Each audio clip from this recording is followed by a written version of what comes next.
Welcome to Salesology, conversations with sales leaders, the art of faster, easier, more profitable sales.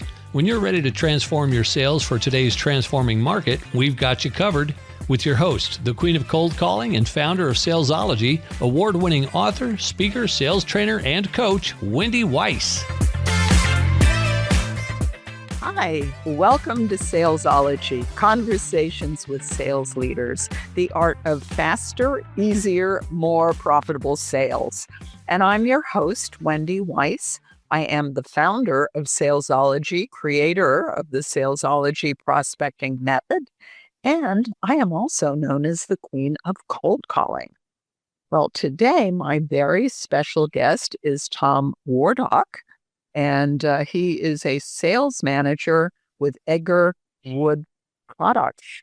And Tom served as an officer in the U.S. Army for a number of years, and then he ventured into the business world, which actually was not his original plan. I'll have to find out what his original plan was.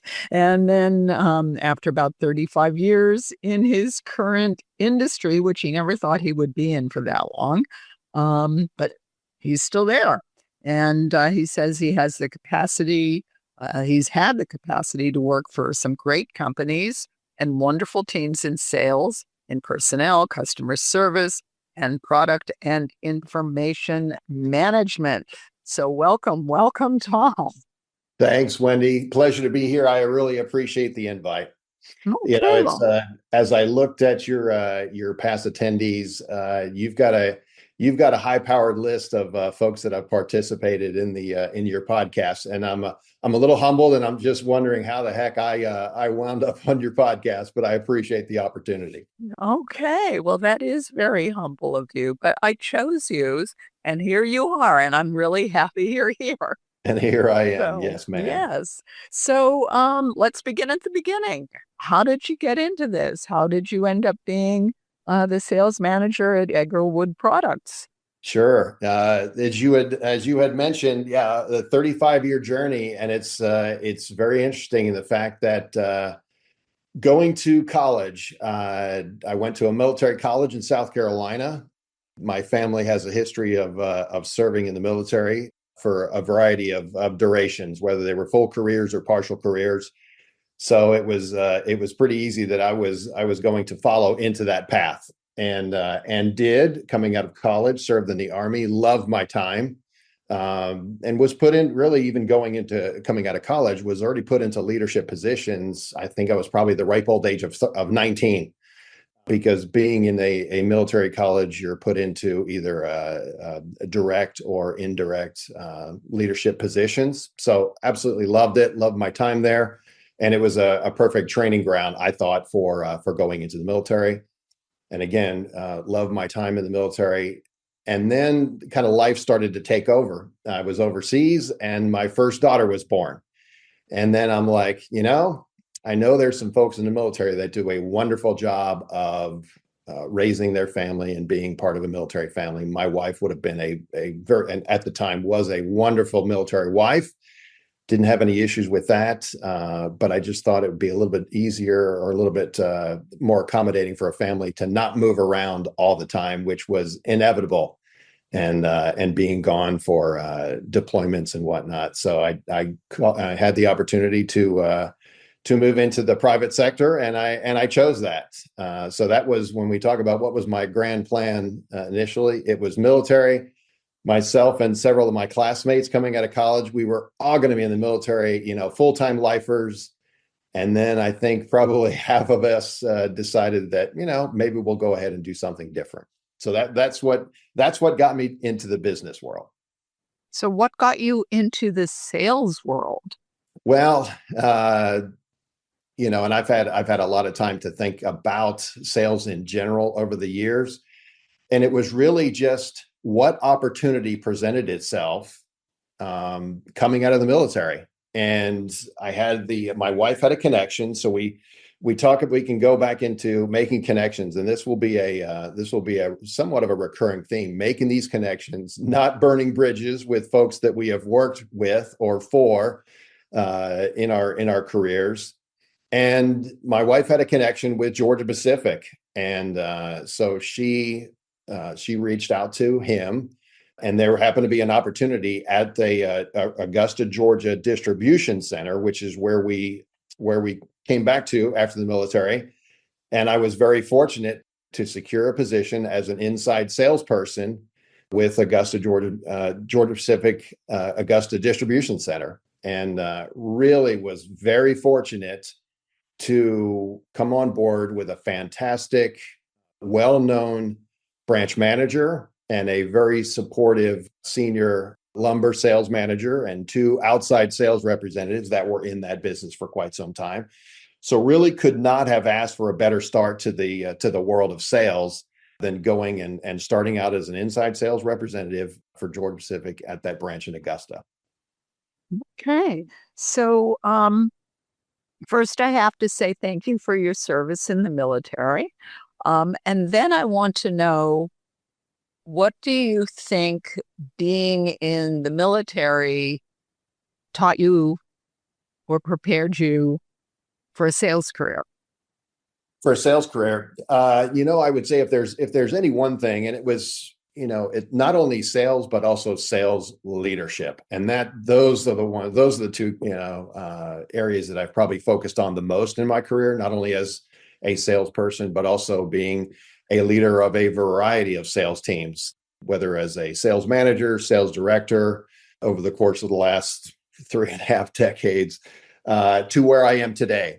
So I would say the leadership opportunities, working with a host of personnel, and then also being a very disciplined person. I mean, that comes out of college, that comes from being in the military. Discipline is one thing that we instill in ourselves and carry through, because especially in today's world where we're not as office present as we used to be, working out of the house and engaging and following direction, it requires some level of discipline that, if anything, the military has really prepared me. And also being a child of 6 with a father who was in the military for a brief period of time, he knew how to make sure that we did the right things, and very disciplined children as well. So I think, from the family upbringing to school to time in the military, those leadership opportunities and having the discipline to pursue and I'll say be relatively successful in the sales business. Okay. So we had quite an interesting conversation before I even hit record. And you were telling me, Tom, how you were fairly new at Egger, and that you started off in a sales role and then you were promoted, and they essentially said, "Hey, Tom, build us a sales team." And so I'm curious, when you look at starting a sales team, and essentially it sounded like you were going from zero to build that sales team. For our audience out there, for business owners or other sales managers that might be trying to build a team, what are the things you need to think about before you run out and start trying to hire people? Yeah, absolutely. Well, before we even get started with the hiring process, we look internally about kind of what are the traits that we're actually looking for. It's a team effort. A lot of the things that we do, whether it's in sales in general or the process in general, to include the hiring process, is a team event. So, and this is something that we have continued even recently as we continue to build the team. The team we started with, the team that I was started. And before I go down this road, I was actually hired by a gentleman that I used to work with and who used to work for me at my prior company. So, there's a lesson to be learned and reinforced there, that we never want to burn our bridges. Always do your best to work with and part ways on as positive of a note as you can, because you'll never know who you'll be working with and working for down the road. So thankfully, I had a great relationship. And when my time ended with my previous company, and I was an unrestricted free agent, if you will, from the sports world, doing a little bit of consulting work in the industry. So I continued to have my time in the industry. I got a phone call from a gentleman that, like I said, used to work with, and he said, "Hey, you want to come and sell OEMs and join the team?" And I was like, "Sure, why not?" And this is actually a position that I had done about 25 years before. So I was not new to that, calling on manufacturers. And the other thing he told me is that, hey, you're part of the succession plan, because at some point in time, maybe in the next year and a half, I'm going to retire. And I was like, okay, that's fine. And it sounds all good, but I'm coming in to do this role that you're hiring me for, which is to be a key account manager selling our products to manufacturers. And, for the duration, I was never in that position going, okay, let me just learn this, knowing that at some point in time, he's going to be gone and I'm going to take over. It was, I'm not sure when he's going to be gone, and I'm not going to look at this position as being temporary. I'm hunkered down and I'm doing what I'm hired to do today. And then as we come to understand, about a year into it, he said, "Hey, all right, I'm formally going to retire and you're it." It's like, okay, sounds good. So, developing the team, when I came on board and took this position, where in about, I think probably another month or so, I will have been in this role for a year. There was one other team member, and I did not hire her. And great person, wonderful background, but not a fit for the role. Was not a salesperson. So it was one of my duties to confirm what other folks had suspected, that she wasn't the right person for that role of being a key account manager, and we decided to move on. So then we were, instead of having a team of 3, myself and 2 others, it was a team of 1. And a challenge to cover the entire country, taking care of existing business, but also, we're trying to grow our brand. We're trying to grow our business. I listened to your other podcasts about prospecting and that process, and it's very much up front and center with us. So then it was, all right, let's work on hiring, another person or 2 to fill out the team.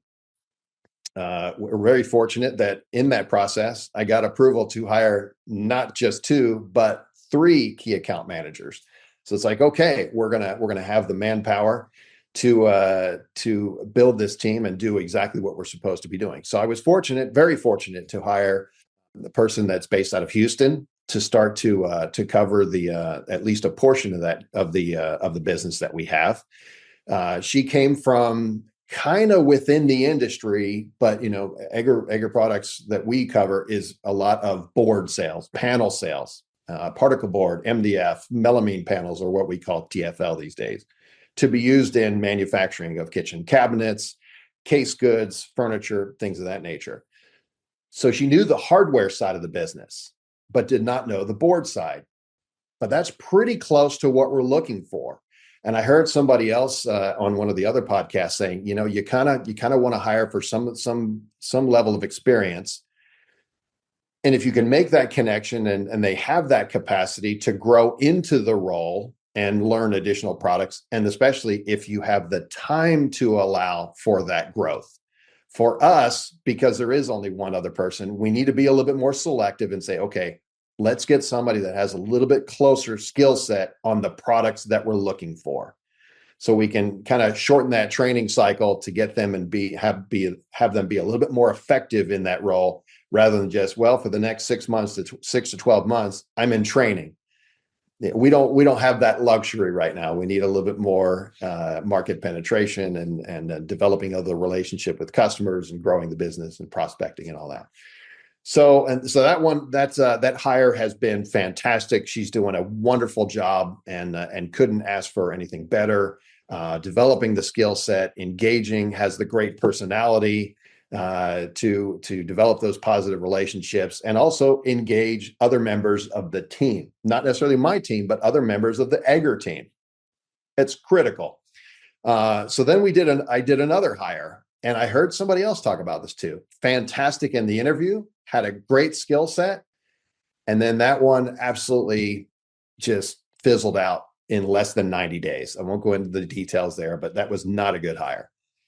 And since then, we have been on a mission to continue to interview and build the rest of the team, which is actually where we are today. So it's not just me anymore. It's myself and one other team member, and we're working on two more. But we're bringing all the team members, or as many as team members as possible, as far as our onboarding process or the pre-onboarding process. If we get them to our facility in Lexington, North Carolina, bring them in and meet the team, and we'll get feedback from the team members. What do you think? And it's not as easy as a thumbs up or thumbs down. We're a little bit more calculated than that, but their input is critical, because not only myself, but they will be working with this individual or individuals. So that's kind of where we are today, and being very methodical about it. But there are some pretty good qualified candidates out there.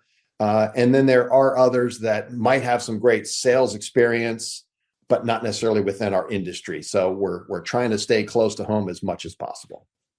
Okay, so I actually am curious about that, because what I think I heard you say is that you were looking for people with industry experience, like know the products, but not necessarily having the sales or the prospecting skill set.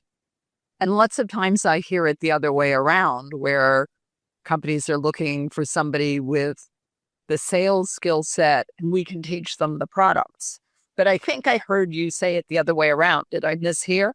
It's kind of a combination of both. I mean, if somebody's applying for a sales role or key account manager role, as part of their background, it's almost inherent that they have to have a sales background, no doubt. Because then they have to understand how we are going to market. What are the actual demands that we are placing on them to be a salesperson? Relationship-oriented industry, absolutely. There's a lot of resources that we use to onboard our folks, to give them the knowledge eventually, but we want a short learning curve on the product side.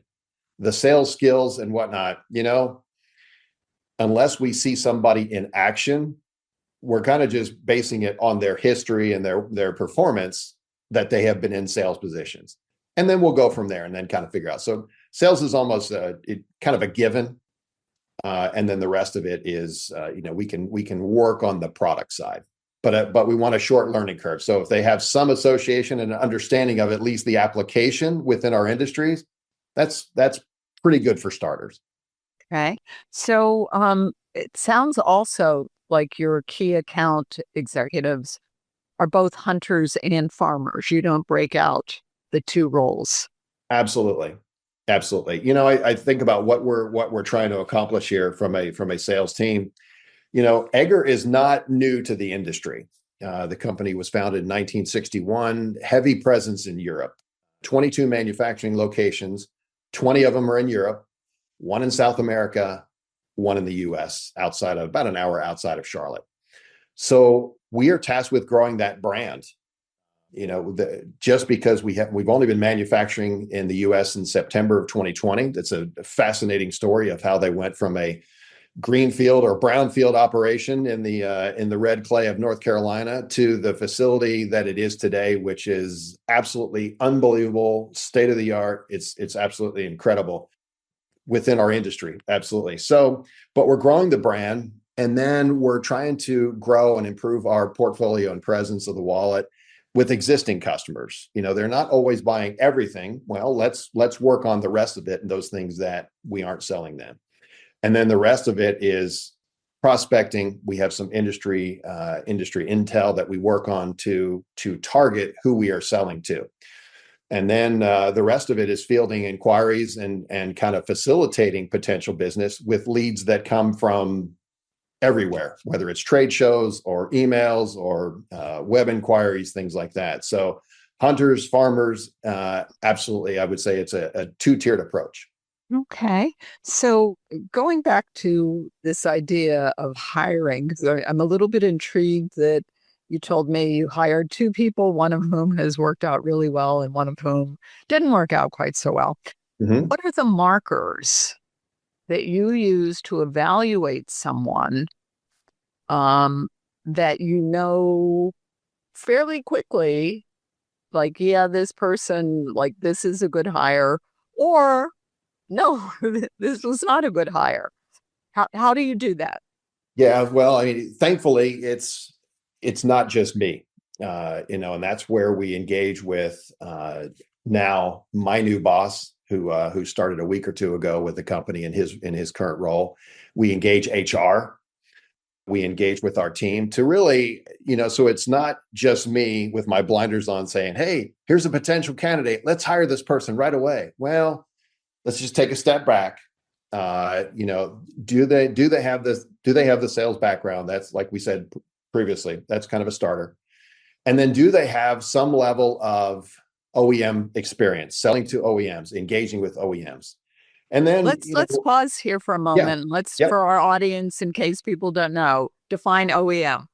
An OEM is a manufacturer. I think the actual acronym is Original Equipment Manufacturer, if I'm not mistaken. And You it's are not basically, mistaken. okay, good. Yeah, after this many years, I ought to know that definition. And it's basically someone who takes our product and manufactures something else with it, be it kitchen cabinets or store fixtures or case goods or office furniture, things like that. That's who we. It's the other half of our team is our distribution team, who will take our product and sell it to industrial distributors, who then take that product and sell it to another tier of OEM manufacturers or next level distributors and things like that. Okay. And I cut you off. And what were we talking about? I No, think you were telling me so about your markers we were for, talking about the markers. Sure. yeah. So again, have they had any kind of presence or exchange with interface with OEMs before? Do they have some level of sales presence? And then really understanding that, again, going back to some of your other podcasts, do they have an understanding of the strategic sales process? Very rarely is it one where we can walk in and say, "Hey, I'm Tom from Egger. I've got some great products. You want to buy them?" It never works like that. This is more of, let me understand your business. Let's talk about, where your pain points are, where there's opportunities, awareness within the industry. Do you know these things are going on? Are you prepared to handle these changes within the industry? And then, so do they understand that, and that this process for a couple of different paths that we are going down as we work to grow the brand, it's an opportunity for us to say, okay, this potential customer doesn't use our products, but they use a competitor's products. Okay, that's fine. This customer uses our products and they want to use more products. Okay, that's another one. Or this prospective customer, uses a variation of products that we don't manufacture, but could, through a level of conversion. And that's a deeper discussion. But these are things that especially the conversion side of it, where they may be using a product that's somewhat comparable, but different than what I manufacture. So it will take a level of conversion and maybe some machinery upgrades, or just machinery moving away from a manufacturing process, because I can provide them with a product that eliminates some manufacturing and things like that. So that's something that's not just going to turn on a dime. It's a long discussion, strategic discussions with manufacturing and quality control and purchasing and executives, because you're potentially altering their product offering, which, in this world, it doesn't happen overnight. It could potentially take years down the road. And another conversation that I heard somebody was having on one of your other podcasts is that you can start out and start to build that relationship. And, hey, I'm from Egger. Let's talk. This is what we do. I understand you're using these products. And they'll say, well, there's no opportunity at this time, but appreciate it. And then 6, 8, 10, 12 months or longer down the road, hey, you were in here a year or so ago, and we didn't have an opportunity now, but we're changing our thinking. Would you be interested in coming back? And then you're like, okay, I planted the seed. I kept up. Here's the opportunity that we're working for. So, those are some of the things that, having that wherewithal, that this strategic process is not a quick fix. Do they have experience in that area? Okay. But that's a long process, Mhm. whereas you mentioned someone that 90 days, you hired them, 90 days later, they were gone. Mhm. Um, and so what markers can you see early on as to whether or not somebody is going to be successful in the role you've hired them for? Because I've had clients that have said to me, the best sales job this salesperson ever did was convincing me to hire them. Sure. This the last person that did not pass 90 days interviewed very well, personality very well, engaged with the team very well. So there was really nothing on the surface that said, you know what, this one might not work out. So, but it didn't. It happened around the holidays and then after the holidays, to where it was the initial markers were scheduled meetings, did not attend. Calling back the manager, did not do that. Engaging with other team members, maybe not so much. So that happened to where within 30 days or so after those red flags started, I mean, basic. Were they calling on customers? Yes, they were, for a brief period of time. And then it started to kind of shift. So, those were the things that started to raise some red flags that said, what, this might not be the best thing. So, and then we went down the road and said, thank you, but we need to go in a different direction. Yeah. Sometimes you do the very best job that you Mhm. can in interviewing and screening and trying to make sure you're the the best possible candidate that you're hiring, and yet somehow sometimes there are things that come up later that you just weren't able to uncover. That, I think, that's a very common uh, story. I've heard that a Mhm. lot. The difference between what you're telling me and what I often hear is companies that then keep this person around for a really long time trying to fix whatever those issues were. So virtual gold star for you for making a decision. And it's again, I'll continue to go back and refer to your other podcast episodes, because I'm not the only one that you know there's the business side of who we are, and there's the human side of who we are. And any decisions like that are not, yeah, all right, gonna wake up, gonna let some go. Oh no, it is a big deal that personally you know what impact you're having on this person. And it's very difficult. But then you gotta just kind of compartmentalize that and move forward with, I am an employee of this company. I need to do what's best for the company. So, and in the end, it may also be the best thing for that person, letting them out of that situation so they can move on and maybe find a better fit for them. But yeah, it's not an easy decision, regardless of the circumstances, to have an impact on somebody's life and tell them that they're no longer part of the company. It's not an easy decision. Absolutely not. Yeah, as a human being, it's very, very difficult. Yes. Um, so, Tom, this has been a great conversation. If people want to get in touch with you, where can they find you? You can read all the good and the bad on my LinkedIn profile. That's probably the one place that you have the easy capacity to get a hold of me. Okay, wonderful. And so, if you want to connect with Tom as soon as you finish listening to this podcast, the link to Tom's LinkedIn profile is in the show notes. So, as soon as you finish listening to the podcast, go to the show notes and click on the link. You'll be glad you did. And just as an aside, that's how I met Tom. And so, yes, thank you so much, Tom Wardach, who is the sales manager at Edgar Wood Products. And this has just been a great interview. So, thank you so much.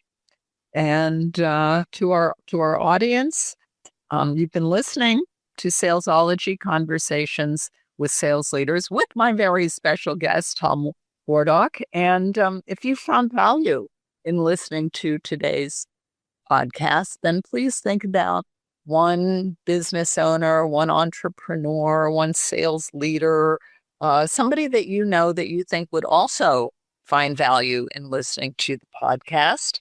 And please do share the link with them.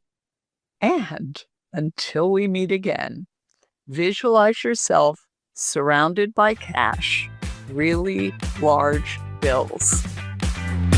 You've been listening to Salesology, Conversations with Sales Leaders, the art of faster, easier, more profitable sales.